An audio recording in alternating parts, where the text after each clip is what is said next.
পশ্চিমবঙ্গ মাদ্রাসা service commission 2023 সালের notification অনুযায়ী 2024 সালে পরীক্ষা নিয়েছে এবং সেই পরীক্ষার নবম দশম অর্থাৎ 9-10 সেকশানের জন্য যে কোশ্চেন হয়েছিল তার সম্ভাব্য সমাধান আমরা আলোচনা করছি এই মুহূর্তে। কমিশন থেকে দেওয়া চূড়ান্ত সঠিক উত্তরটি সঠিক বলে বিবেচিত হবে। তো আমি আমার মতো করে সম্ভাব্য সঠিক অ্যান্সার এখানে আলোচনা করেছি। তো প্রথমেই একেবারে সি সিরিজের যে কোশ্চেনটি রয়েছে তার সলিউশন নিয়ে আলোচনা করছি। আজকে শুরু করছি 9-10 সেকশানের সি সিরিজের একের দাগের প্রবলেম থেকে আলোচনা। পরবর্তী সময় আমরা এটা শেষ করার পর 11-12 সেকশানও আলোচনা করব। তো প্রথম কোশ্চেনে যেটা ছিল সেখানে বলা হয়েছে if all the roots of the equation F of X equal to 0 be real and distinct then the roots of the equation F dash X equals to 0 are option A only complex, option B real and equal, option C real and distinct, option D can not predict. তো যেহেতু F of X equal to 0 রুটগুলো হচ্ছে আমাদের real এবং distinct বলা আছে, তো এগুলো যদি আমাদের এফ অফ এক্সের রুট হয় তার ডেরিভেটিভ ইকুয়েশনের রুটগুলো কী হবে না রিয়েল রুটের মাঝে মাঝে থাকবে এবং তারাও কী হবে রিয়েল হবে এবং ডিস্টিংক্ট হবে। তো এক্ষেত্রে সম্ভাব্য correct answer option C. Next question number 2। Question number 2তে বলা হয়েছে if A union B equal to B for any subset B then option A equal to phi only, option B A is only the universal set, option C A may be empty or A equal to B and option D none. তো আমরা জানি যে A union B সমান B তখনই সম্ভব হবে যদি আমাদের বিটা ইউনিভার্সাল সেট হয়, কারণ ইউনিভার্সাল সেট হলে পারে আমাদের যে কোনো সেটের সাথে ইউনিয়নটা ইউনিভার্সাল সেটটাই পাই। উল্টো দিকে যদি আমাদের এ ইকাল টু ফাই হয় তাহলে এ ইউনিয়ন বিটাও কিন্তু আমাদের ফাই আর বি এর মধ্যে ইউনিয়ন হওয়ার ফলে বি পেয়ে থাকি। তো এখানে আবার যদি এ বি এর সাথে সমান হয়ে যায় সেক্ষেত্রে আমাদের এ ইউনিয়ন বিটা বিও পেতে পারি এও পেতে পারি। তো সেই জন্য এখান থেকে আমরা যেটা কনক্লুশনে এসেছি যে এ যদি আমাদের শুধুমাত্র ফাই হয় সেটা হচ্ছে না, শুধুমাত্র ইউনিভার্সাল সেট হয় সেটাও হচ্ছে না, কারণ ইউনিভার্সাল হলেও হচ্ছে ফাই হলেও হচ্ছে, আবার এ ইকাল টু বি হলেও হচ্ছে। তো শুধু ইউনিভার্সাল বা শুধু ফাই হলেও হচ্ছে না, তাই আমরা এখানে সম্ভাব্য কারেক্ট অ্যান্সার হিসাবে অপশান সিকে নিয়েছি। Next question number 3। Question number 3তে বলা হয়েছে if F is a mapping from A to B and G is a mapping from B to C such that G not F is injective.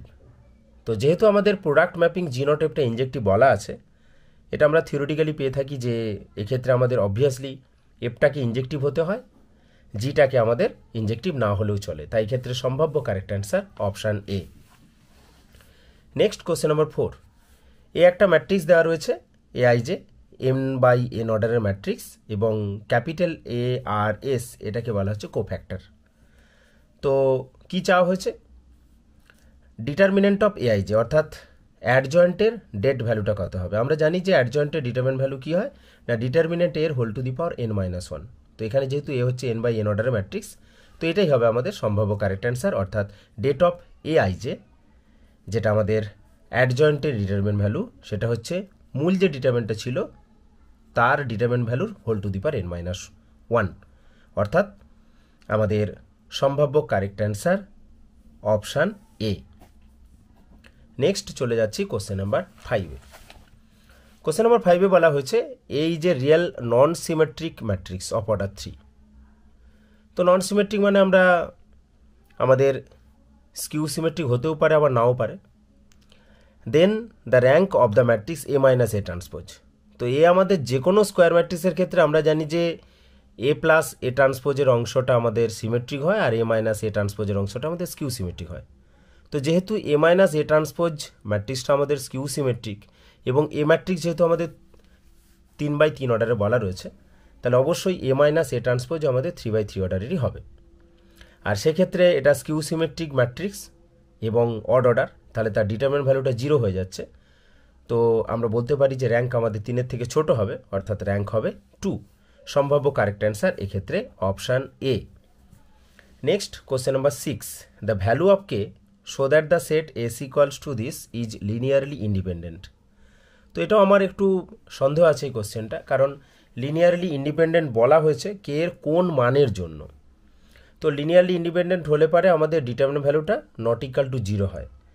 তো আমরা determinant value zero কখন হয়? Dependent হলে পারে। আর আমরা জিরো করে যেটা পেয়েছি কে ইকাল টু -1, সেটাই কিন্তু এখানে অপশানে আছে।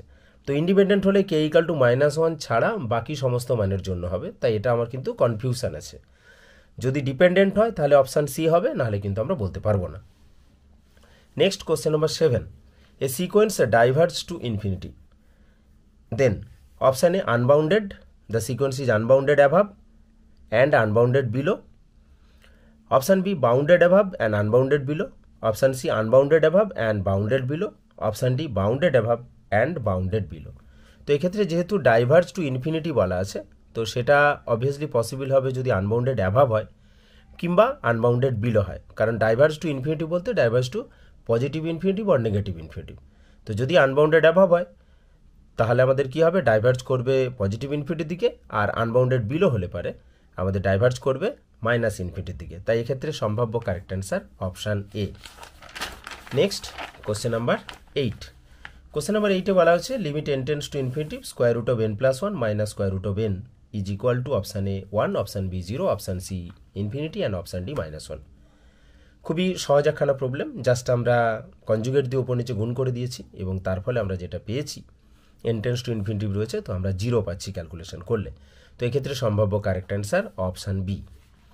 Next question number 9, question number 9-এ বলা হয়েছে the series X plus x² 2 plus x³ 3 plus dot dot dot, এটা আমাদের কনভার্জ করবে যদি x ইকাল টু 1 হয়, ডাইভার্জ করবে যদি x লেস দেন 1 হয়, কনভার্জ করবে যদি x গ্রেটার দেন 1 হয়, ডাইভার্জ করবে যদি x গ্রেটার দেন 1 হয়।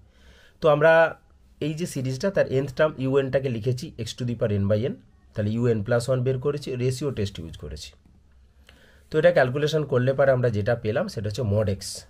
তো আমরা জানি যে এই রেজাল্টটা যদি লেস দেন 1 হয় কনভার্জ করবে, যদি গ্রেটার দেন 1 হয় ডাইভার্জ করবে। তো এক্ষেত্রে যে অপশানগুলো রয়েছে তার মধ্যে আমরা দেখতে পাচ্ছি যে ডাইভার্জ করবে x গ্রেটার দেন 1-এর জন্য, তাহলে এক্ষেত্রে সম্ভাব্য কারেক্ট অ্যান্সার আমাদের option D. Next question number 10, question number 10-এ বলা হয়েছে limit x tends to 0 root x sine 1/x is equal to option A 1, option B 0, option C -1, option D infinity.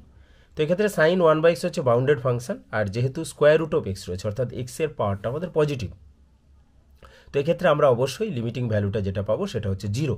তাই এক্ষেত্রে আমাদের সম্ভাব্য কারেক্ট অ্যান্সার অপশান বি। আর যদি কোনো প্রবলেমে সমস্যা থাকে অর্থাৎ অপশানের ক্ষেত্রে ভুল বলে মনে হয় তাহলে অবশ্যই সেটা কমেন্ট করে জানাবে। তো এখন আপাতত এটুকুই আলোচনা করলাম। ওকে, থ্যাঙ্কস ফর ওয়াচিং।